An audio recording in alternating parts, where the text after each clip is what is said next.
Get really good at listening to your own gut. You're going to get so much advice, and everybody is just sure that they know exactly, the thing that you should do next. And some people have some good advice, but I still take everything for the grain of salt and really try and get good at taking moment. We're actually in one of these moments right now where it's like we're pivoting a bit, we're pivoting our focus a little bit. And so what I need to do is rather than going faster and trying to get more advice, is sort of go a lot slower and back up and evaluate myself and just sort of listen and and think through and feel really strongly about the way that we proceed. And so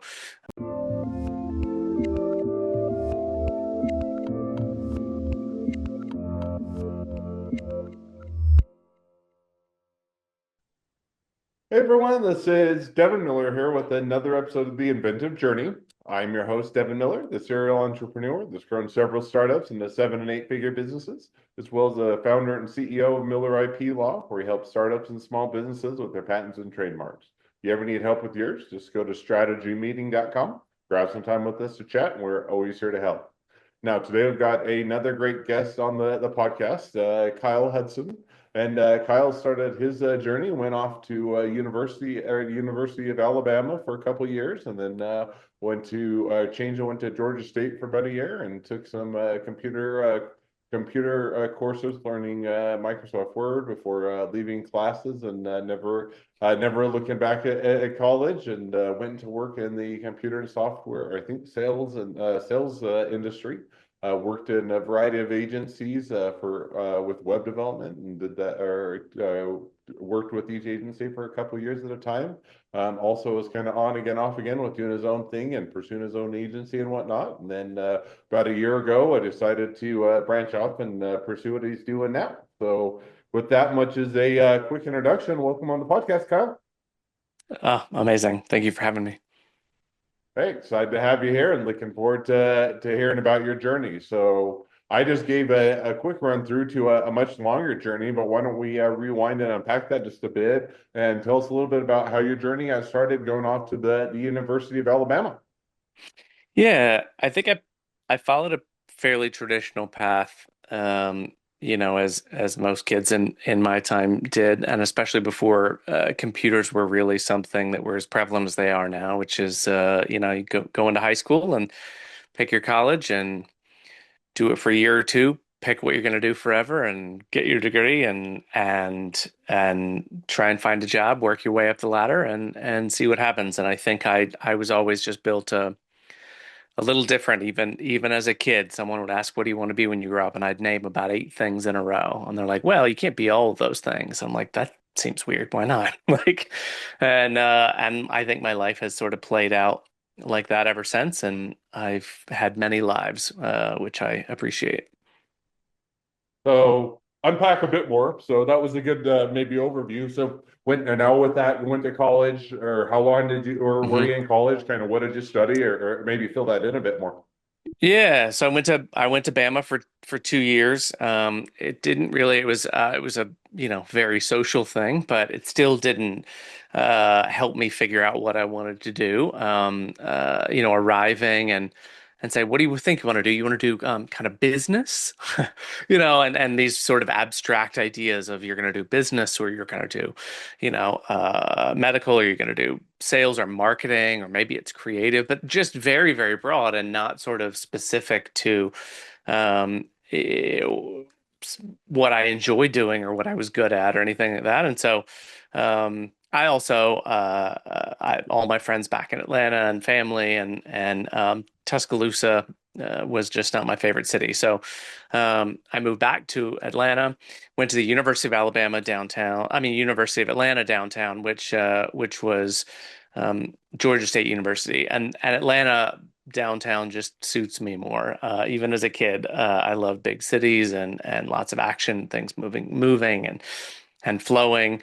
And but yeah, I was, as you mentioned, I was one of my first classes, my second semester was a computer science class, and they said today we're going to learn Microsoft Word, and I was just like, nope, no, thank you. I had been fiddling with computers for years, bought a domain name even before I had sort of gone to school, and bought computers and taken them apart and played with them, messed with them, and I sort of knew where things were headed and what was possible. So to be in a college class learning Microsoft Word just did not seem like the right fit for me. So I kind of headed out and did what I do, which is just getting in the deep end of things I'd never done before and figuring out how to do it. And I talked my way into a web hosting sales position, which I had never done any web hosting, or it was my first job, and I'd never done sales. But I got the job and ended up enjoying it and did really well. And so it was also, I think, my first foray into you don't have to sort of have a very specific resume and path. You don't have to sort of have a specific um, set of qualifications to go do something. You really can just sort of learn how to do something and go do it and be that thing. And so that's what started that journey, which led to me also leaving that job after about a year and a half and starting my own web design and development agency back in the time when doctors and lawyers and real estate agents and another sort of classic industry professionals were going like, I've heard about websites. I'm supposed to get one. This is how people find me, but I don't know where to go, and it seems expensive. And so I really sort of found a way to say like, I have figured it out. I'll take care of it for you. And that sort of also taught me this thing that I have persistently had all throughout my career, which is always having a kind of a lucrative side gig that I can do on my own that doesn't need a full sort of company around it. People come to me and say, I need help with a website. And I go, I'll do it. And they, how much is it? And I'm like, I don't know, 2,500. And they're like, okay, sounds good. And I didn't have to like, leave a job and then think, what am I going to do? I have to go get another big job that I always had something that I could kind of do in between. Hmm. So now maybe just a little, and definitely makes sense. A follow up to that, which is so it kind of sounds like a little bit of balancing two things. On the one hand, you worked for different agencies and did that over a period of time. So you came out of school or doing some of the college studies, even if that wasn't eventually or overall the perfect fit. But you worked for an agency. Now, what kind of led you to maybe, as you said, started up the side hustle or doing some other lucrative ventures alongside of that? But what led you to pursuing that as opposed to just kind of putting the full-time effort in the agency? Um, I think I've always the way that I'm built and what keeps me going is learning and exploring and figuring out what's coming and where things are going and how to implement them. And typically, when I was in a sort of traditional corporate job, it sort of felt like, there is a ladder, there is a path, you should follow this path. Sometimes the path is just you need to be here for a while from a 10-year perspective. And that always just hurt my brain, to get to a level. And it's like, okay, if you can just keep doing this exact same thing for the next five or X number of years, then we will sort of grace you with the next level. And so typically what I would do is I would go work at a bigger agency and I would gain all the knowledge for whether it be larger teams or larger implementations or I hadn't done mobile yet, and so I would go work somewhere. We'd work on a mobile app, and I would understand it. And then once I'd gotten that knowledge, and we kind of hit that, I don't know, steady state of like, okay, just keep doing this for a while and then we will sort of talk about raises and promotions and things like that. That's when my brain would kind of go like, oh, I'm getting bored. I need to learn. So I would leave and then start my own thing and start exploring new paths, whether it be, cryptocurrency or AI or other things like that. And that sort of re-triggered it again. And interestingly enough, then I would go off on my own path and do it, make money doing it, and then re-engage with a bigger agency again who would go, oh, this thing that you just learned during your sort of entrepreneurial phase, we want that too. Can you come do that for us? And so then I would come back and I would gain the exposure and experience of working with companies like Marriott and Spotify and Harley and Google and places like that. And I would get good at that. And then again, the cycle would repeat. I would do it for about 2.5 years, and then when it sort of felt at periods in certain companies or agencies, it would start to feel political, or it would start like we weren't really making. We were just talking about making, and we were arguing over making, and I just wanted to make, and so then it would start to become like, okay, let me just go make. So I would leave. I think I also always felt good being uncomfortable and I always heard this great phrase where, you got to be willing to sort of walk all the way back down the mountain and start over again versus having that, what feels like what is it? That sort of feeling like, well, I've walked all the way up here and that I've gotten a title or I've gotten a certain amount of salary or whatever, and I can't give that up now as if it's sort of a linear path.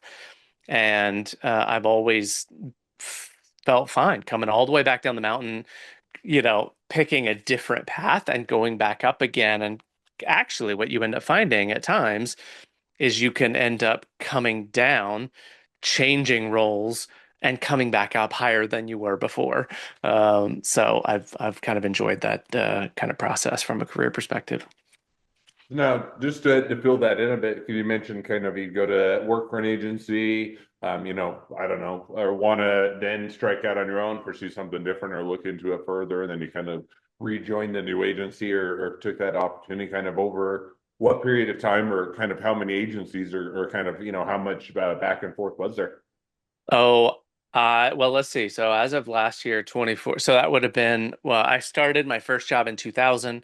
So that would have been 24 years. So that would have been, probably close to eight different agencies, and then probably eight or so times. Sometimes we're longer, 2 or 3 years, but typically, and other times it wasn't agencies. It was also maybe like a startup where I got this chance to go.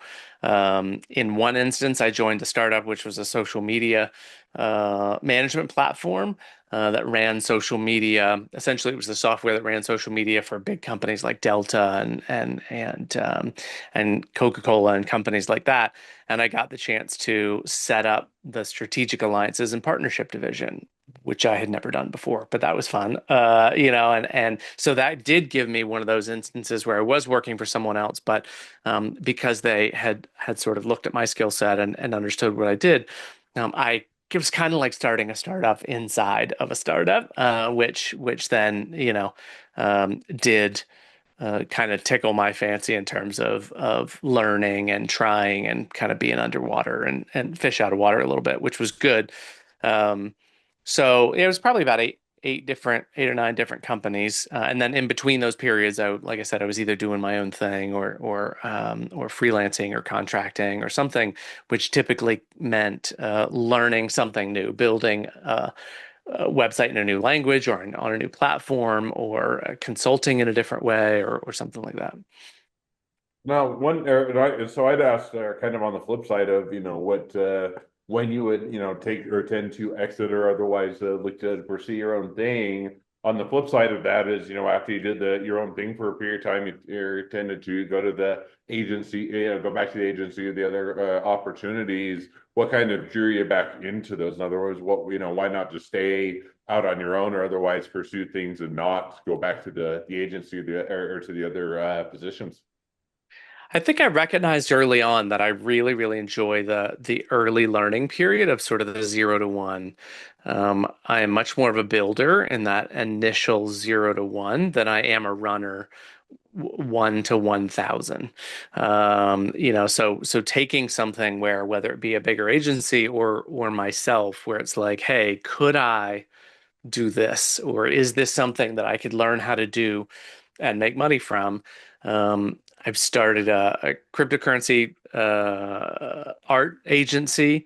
We actually had a fairly well-renowned artist that we still work with, my wife and I, who's been featured in Christie's and at the Met and other places like that.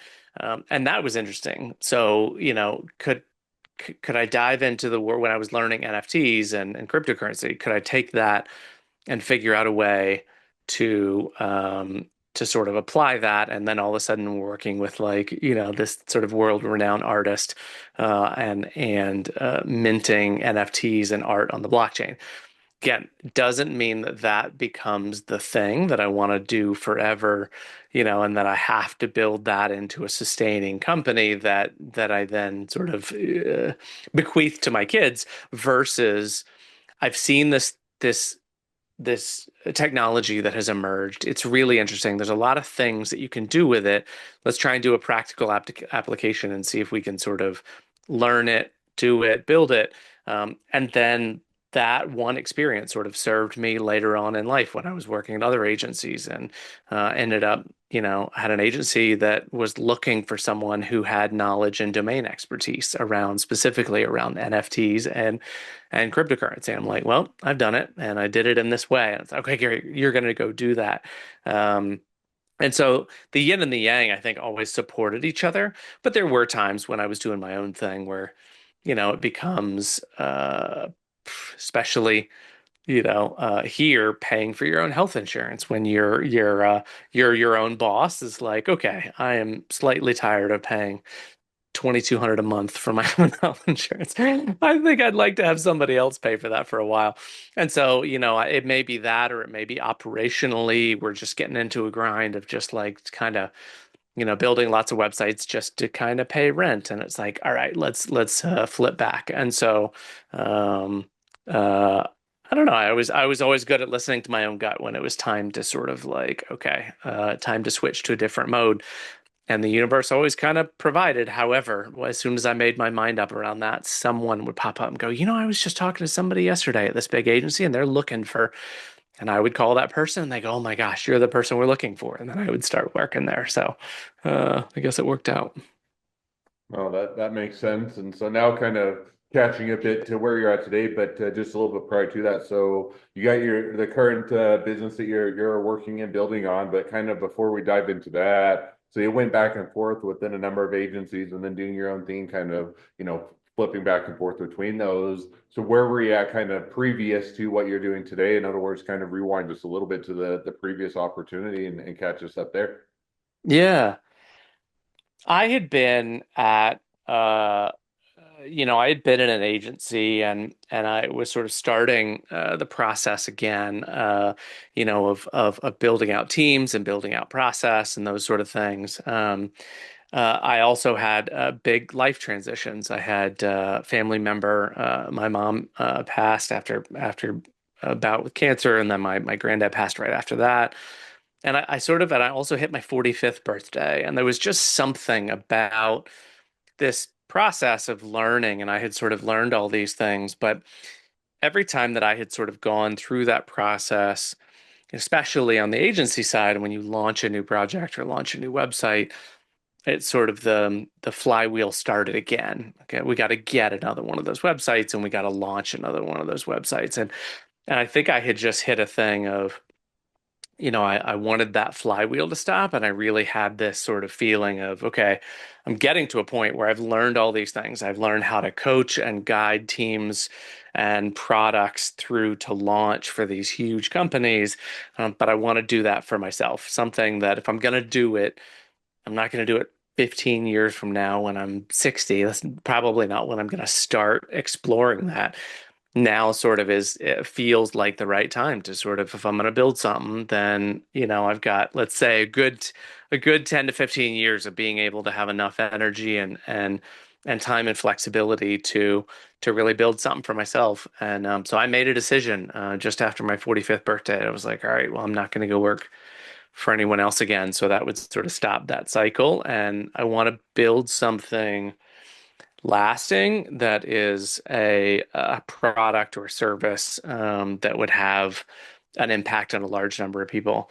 And and so I actually set up an incubator, or what you can think of as kind of a product studio, with the idea of starting to explore individual products. One being, I built a restaurant CMS, essentially, restaurant owners and that one's still running. I have one client that's been running for years.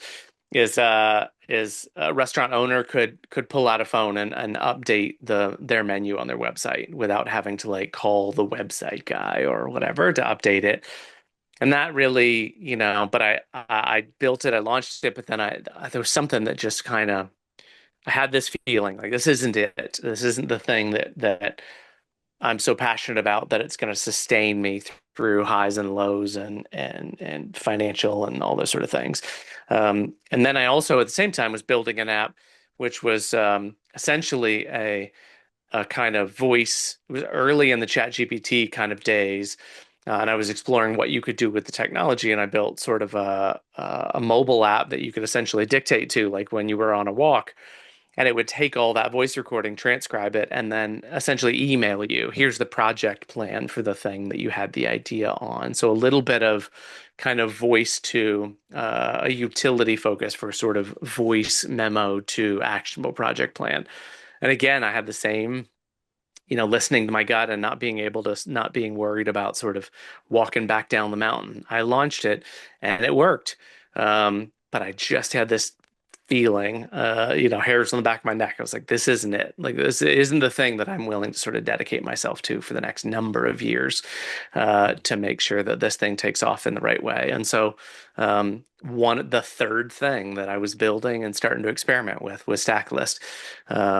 With the idea that it feels near impossible to be able to save and share your favorite things. And that sounds broad, but if you think about it, your favorite shirt or your cell phone, a hat, hotel that you love going to, or a restaurant that you love, all that stuff is kind of scattered everywhere. And so being able to make it really easy to organize and then to share, which is the whole, feels like the whole purpose of when we curate our lives, we want to share with other people. And so um, I started with a $500 prototype with a developer that I met online, and as soon as that prototype was working, I just like a light bulb went off, and I saw the future of the rest of the app and the platform, and I went like, all right, well, I guess this is it. And we just hit 1 year and just over 1 year ago since I incorporated that company. Oh, that's awesome. So it sounds like it's a great place to focus, put the new time and effort, and hopefully will translate into success. So you've been doing Stackless for about a year. So maybe kind of catch us up where are things at today, and then looking a bit into the future, kind of where do you see things headed in the next 6 to 12 months? Yeah. Um, it's great. Yeah, we just hit a year. We're just shy of 10,000 users. We've had some great success with influencers and content creators using Stacklist not only to sort of save and organize their own stuff personally, but also as a sort of unified social profile. If you think about, if I said to you, send me your email, that's pretty easy. That's pretty straightforward. If I said, send me your phone number, that's pretty straightforward. If I said, send me your profile, we kind of all have like LinkedIn and X and Instagram or TikTok, and we've sort of spread ourselves in all these different ways. And there's not sort of a central place that you could send somebody.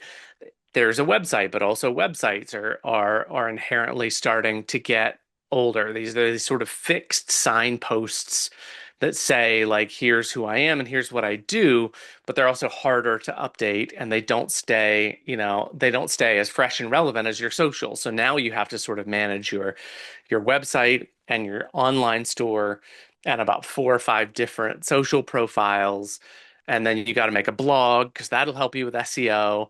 And then you've also got podcasts, which can be on Spotify and then on YouTube. So there's now all of a sudden we've got like all these different things that are essentially, outputs of content for who I am and what I'm offering or what I curate in my life, but they're all fragmented. And part of the problem is that every single one of those wants you to just do it. Instagram wants you to just Instagram, just stay on Instagram feed, and hopefully that's where you spend all your time. But that's not how we work. And so we're really focused on building a unified social profile that you can just say. And for me, you can go to stacklist.app/Kyle. And you're not just going to get business stuff. You're going to get, like, I just started learning how to solve a Rubik's Cube. So I think I've got two stacks, like one stack about interesting or expensive or weird cubes that I've found.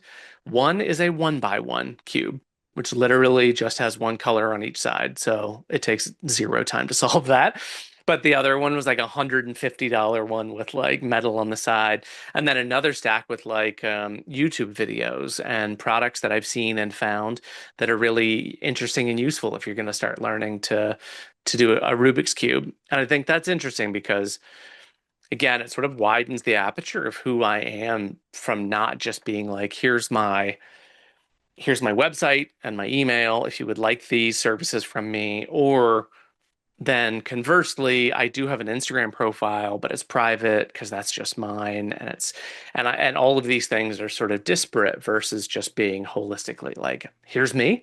I've got some business stuff. I've got some uh my favorite playlists on Spotify. Like, I've got other things like that on there. So you can also come, and there may be something on there that you find, whether it be the camera that I use for streaming, or it might be this Rubik's Cube, or a hat or a cell phone case that you're like, oh, that's cool, and you save it.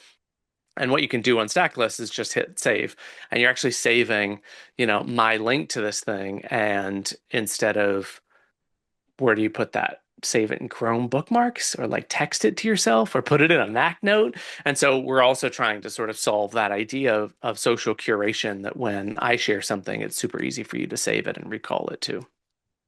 Well, sounds like definitely a fun project and some fun opportunities to come. So now with that, now as we've kind of caught up to the present day and even looking a bit to where things are headed, great time to transition to the two questions I always like to ask towards the end of each episode. So we're going to jump to those now. So the first question I'd like to ask is, along your journey, what was the worst business decision you ever made? What'd you learn from it? Um, Worst business decision. I I don't know that I have one like glaring and it's just that. I think for me, I've probably had a number of bad decisions every day that I sort of iterate through. Sometimes that may be sticking with someone too long and investing too much time and effort when it's not the right person for the team, especially and maybe that person's not in the right place at the right time for the team. But being sort of overly optimistic, and that someone will just kind of find their groove, especially when you're starting up and cash is tight. And so we've gotten, better at I think setting expectations and parting early when it's just not right. So probably some ideas around specific people, and not pivoting um, quick enough.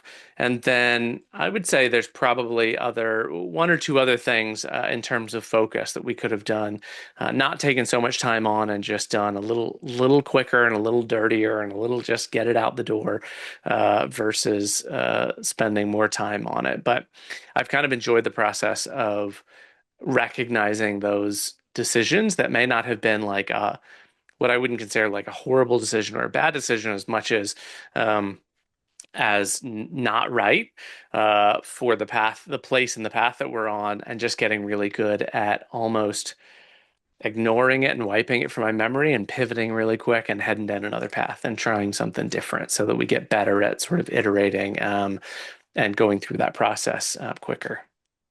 No, makes perfect sense. And going back to what you hit on initially, which is I think, or hiring and keeping or bringing people on sometimes before you're ready, or keeping them on sometimes longer than the position makes sense, or the person doesn't necessarily match, or doesn't match the culture, does the skill sets don't match, or personalities of that. That one's always one where, I think everybody thinks that they would be the perfect boss and hiring and bringing people on and mentors. And I think you quickly learn that first of all, nobody's perfect at it, and it's one where it comes a lot with experience and background as you do that a number of times. So definitely makes sense on an easy area to make a mistake, but also a great one to learn from. Second question now that I'd like to ask. So now if you're talking to somebody that's just getting into a startup or a small business, what would be the one rule of thumb that you'd recommend? Get really good at listening to your own gut. You're going to get so much advice, and everybody is just sure that they know exactly, the thing that you should do next. And some people have some good advice, but I still take everything for the grain of salt and really try and get good at taking moment. We're actually in one of these moments right now where it's like we're pivoting a bit, we're pivoting our focus a little bit. And so what I need to do is rather than going faster and trying to get more advice, is sort of go a lot slower and back up and evaluate myself and just sort of listen and and think through and feel really strongly about the way that we proceed. And so, um, I've had people say, oh, you definitely should have done that, or you definitely should have done this, and I don't know. Even looking back, I wouldn't have taken those pieces of advice. I think so. I think it's really great trying to spend some time honing that skill of listening to your gut and all the experience that you've gotten up to that point and trusting that. No, makes perfect sense, and sounds like a great rule of thumb to recommend for people as they go through that. So now, as we've kind of reached the present day and or gone through those couple questions and are wrapping things up, if people do want to reach out to you, they want to be a customer, they want to be a client, they want to be an employee, they want to be an investor, they want to be your next best friend, any or all of the above. What's the best way to reach out to you, contact you, find out more? Yeah, just go to my Stacklist profile. It's stacklist.app/Kyle. And you've got all of my socials there. You can book a meeting with me there. You can see what I'm into. You can check out both of my podcasts. You can, it's the sort of rundown of who I am and what I'm into. So that's the best way to find me and to reach out. Awesome. Well, I definitely encourage people to reach out, support a great business, make a new connection. If nothing else, make a new best friend. So, with that, thank you again, Kyle, for coming on the podcast. It's been a pleasure. Now, for all of you, the listeners are out there, if you have your own journey to share and you'd like to be a guest on the podcast, we'd love to have you. So, let's go to inventiveunicorn.com. Apply to be on the show. A couple more things as listeners. Make sure to click share, subscribe, leave us a review. Helps us to reach even more startups and small businesses to help them along their journey to success. And along your journey, if you ever need help with patents or trademarks or anything else with your startup or your small business, just go to strategymeeting.com, grab some time with us to chat, and we are always here to help. Well, thank you again, Kyle, for coming on the podcast, and wish the next leg of your journey even better than the last. Amazing. Thanks for having me. Absolutely.